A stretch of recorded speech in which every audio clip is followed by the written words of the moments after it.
CITU వ్యవస్థాపక ప్రధాన కార్యదర్శి, సుదీర్ఘకాలం ఉమ్మడి ఆంధ్రప్రదేశ్కి సిఐటికి నాయకత్వం ఇచ్చినటువంటి కార్మికోద్యమ నేత కామ్రేడ్ పర్సా సత్యనారాయణ గారి 11వ వర్ధంతిని మన రాష్ట్ర కార్యాలయం జరపడంతో పాటు ఈరోజు రాష్ట్రమంతా వర్ధంతి జరుపుతా ఉంది. పర్సా సత్యనారాయణ గారి యొక్క అనుభవాలు ఈరోజు తెలుగు రాష్ట్రాల్లో ఇప్పటికీ జ్ఞాపకాలుగా ఉంది. ఆ లక్ష్యాల కోసం కార్మికుల ఉద్యమాన్ని నిర్మిస్తూ కార్మికుల యొక్క ప్రయోజనాల కోసం కార్మిక వర్గ ఐక్యతని మరింత ముందుకు తీసుకుపోవడానికి కోసం ఈరోజు మనం ఆయనకి జోహార్లు అర్పిస్తూ పునరంకితం కావాలని చెప్పి ముందుగా నేను కోరుతా ఉన్నాను. పర్సా సత్యనారాయణ గారి యొక్క జీవితం తెలిసిన పుస్తకం. చాలా నిరాడంబరంగా కార్మికులు సాధారణ ప్రజల్లో తన జీవితం గడిపినటువంటి ఒక విప్లవ ధృవతార కామ్రేడ్ పర్సా సత్యనారాయణ గారు. ఆయన బాల్యం నుండి వామపక్ష భావజాలకి ఆకర్షితులై తాను జన్మించినటువంటి స్థానం నుంచి కొత్తగూడెం ప్రాంతానికి ఇక్కడికి వచ్చి చదువుకొని ఆ చదువుకున్నటువంటి క్రమంలోనే సమాజంలో ఉన్నటువంటి ఆర్థిక అసమానతల గురించి ఆలోచన చేసి చదువు పూర్తయిన తర్వాత సింగరేణి కోల్ మైన్లో క్లర్క్గా ఉద్యోగం చేరారు.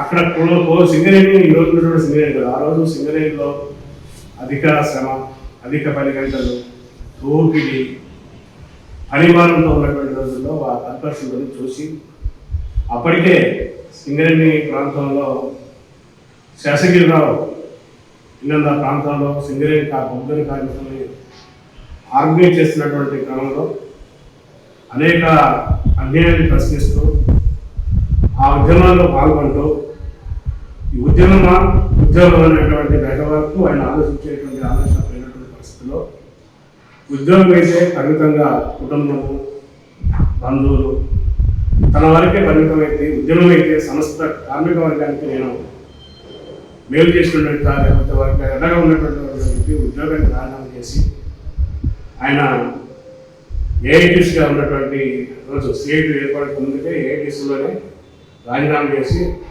ఏఐటీసీలో ఏర్పడినటువంటి మొదటి బొగ్గని కార్మిక సంఘానికి ఆయన కమిటీ సభ్యుడిగా ఉంది. ఆ తర్వాత అనేక పోరాటాలకు నాయకత్వం వహించి పార్టీ మీద నిషేధం పెట్టినప్పుడు అజ్ఞానంతో పోయి అజ్ఞాన జీవితం గడిపి అజ్ఞాన జీవితంలో గడిపినప్పుడు చాలా డేంజరస్ ఉద్యమకారుడిగా పేరుంది. పర్సా సత్యనారాయణ గారు ఎక్కడ కనబడ్డారు కాల్చివేస్తూ ఆఫీసులో ఉన్నాయి. ఆ రోజుల్లో ఆయన అడవుల్లోకి పోయి జనంలోకి పోయి తిండి దొరక్క ఆయన అడవుల్లో గెలుపుకునేటువంటి చిన్న చిన్న పనులు, కాయలు, ఫలాలు తీసుకొని చివరికి ఆయన చెప్పి ఆయన బతికినప్పుడు ఇక్కడ ఉన్నటువంటి కొంతమంది కార్యకర్తలతో మాట్లాడి తెలిసింది ఎక్కడ అన్నం దొరకకపోతే చర్లలో ఉన్నటువంటి నల్లమట్టి తిని బతికేవాడు, ఎక్కడ అన్నం దొరకకపోతే కొండలు కలుసుకొని తినేవాడు.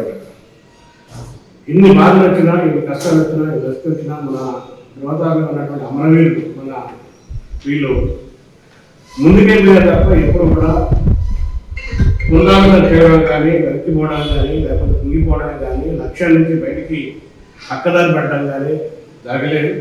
తన జీవితాంతం ఎత్తినటువంటి ఎదగండా ఆశయాల కోసం ఆ మాటనే ముందుకు పోయాడు. ఆయన నుంచి తెలుసుకోవాల్సినవి ఒకటి నిత్య అధ్యయనశి, నిత్య విద్యార్థి. నాకు తెలుసు అనేటువంటిది ఎప్పుడు కూడా ఇందులో కనపడదు. నేను ఎప్పుడు చదువుతూనే ఉంటాను. తెలియని విషయాలు చిన్న కింది నుంచి కూడా తెలుసుకునేటువంటి అలవాటు ఉన్నటువంటి ఒక పరిశోధకుడుగా ఉన్నటువంటి పరిస్థితి. ఈరోజు మారుతున్నటువంటి ప్రపంచీకరణ, ఈ నయా విధానం వచ్చిన తర్వాత ఈరోజు ట్రేడ్ యూనియన్ ఉద్యమం మీద దాడి జరుగుతూ ఉంది, కమ్యూనిస్ట్ సిద్ధాంతం మీద దాడి జరుగుతూ ఉంది. ఈ విముక్తి అనేటువంటి సిద్ధాంతం పనికిరాని అని చెప్పి కొంతమంది కార్మికులు చూస్తున్నారు. కానీ ఇలాంటి పరిస్థితులు ఆ రోజుల్లో పడ్డాయి. ఇప్పుడు మనకు ఉన్నటువంటి వసతులు, మనకు ఉన్నటువంటి సౌకర్యాలు, మనకు ఉన్నటువంటి వెసులుబాటు ఆ రోజులు లేదు. బయటికి వెళ్ళిన తర్వాత ప్రాణం ఉంటుందో పోతో తెలియని పరిస్థితి, తిండి దొరుకుతుందో దొరకదో పరిస్థితి, పిల్లలు, భార్య, కుటుంబం, బంధుత్వాలకి సంబంధాలు లేకుండా పరిస్థితి. అలాంటి పరిస్థితుల్లో ఉద్యమాన్ని కొన్ని క్లిష్ట పరిస్థితుల్లో నిర్మించిన ఉద్యమానికి మనం ఇచ్చిపోయారు. ఇది మనం నిర్మించినటువంటి ఉద్యమం కాదు, వాళ్ళు నిర్మించినటువంటి ఉద్యమం. ఆ ఉద్యమాన్ని మనం ఈరోజు ముందుకు తీసుకుపోతున్నాం. ఈరోజు కూడా మళ్ళీ ప్రపంచవ్యాప్తంగా కమ్యూనిస్టుల మీద జరుగుతుంది, ట్రేడ్ యూనియన్ల దాంట్లో జరుగుతుంది, కార్మిక హక్కులు హరిస్తున్నారు. ప్రపంచీకరణ యుగం వేగంగా పోతున్నటువంటి తరుణంలో విదేశీ సంస్కృతిని వామజాలంగా వెళ్ళినటువంటి పరిస్థితుల్లో కమ్యూనిస్టు కార్యకర్తలు, ట్రేడ్ యూనియన్ కార్యకర్తల యొక్క ఆలోచనలు మారిపోతున్నటువంటి పరిస్థితి ఉంది. వాటికి గురవుతున్నటువంటి పరిస్థితి ఉంది. వాటికి గురి కాకుండా, వాటికి తావునివ్వకుండా ఇలాంటి మహానుభావులు ఏదైతే తన జీవితాన్ని సాక్రిఫైస్ చేసి మనకి ముందు కొన్ని ఆదర్శాలు పెట్టారో అలాంటి ఆదర్శాలు దాససత్యనారాయణ అలాంటి ఒక గొప్ప నాయకుడు సృష్టించినటువంటి ఆ బాటలో మనం నడవాలంటే ఏదో కొద్దిగా సంతోషించినప్పుడు బాగా పొంగిపోయి, నిరుత్సాహం వచ్చినప్పుడు బాగా పొంగిపోయి, నచ్చింది మనకు వచ్చినప్పుడు చాలా హుందాగా ఉండి, మనకు నచ్చని జరిగినప్పుడు మనం నీరసపడేటువంటి పద్ధతి దీని షుడ్ కాదు. కాబట్టి ఇలాంటి వాళ్ళందరూ కూడా మనకి ఇన్స్పిరేషన్.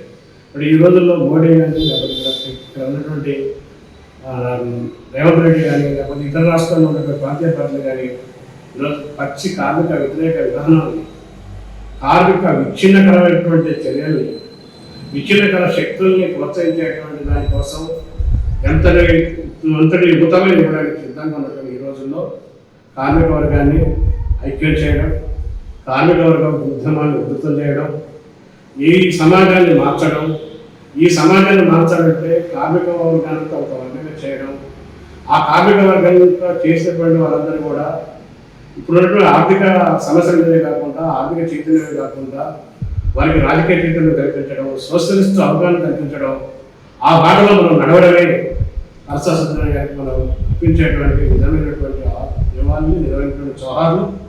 ఆ బాటలో కార్మికులు మనందరూ కూడా అర్థశాస్త్రం గారిని సదా మనకు అందరం మదిలో పెట్టుకొని ఆ బాటలో నడవాలని, దానికి మనం ఆయన ఆశయాన్ని పునరుద్ధరించాలని చెప్పి కోరుతూ సెలవు.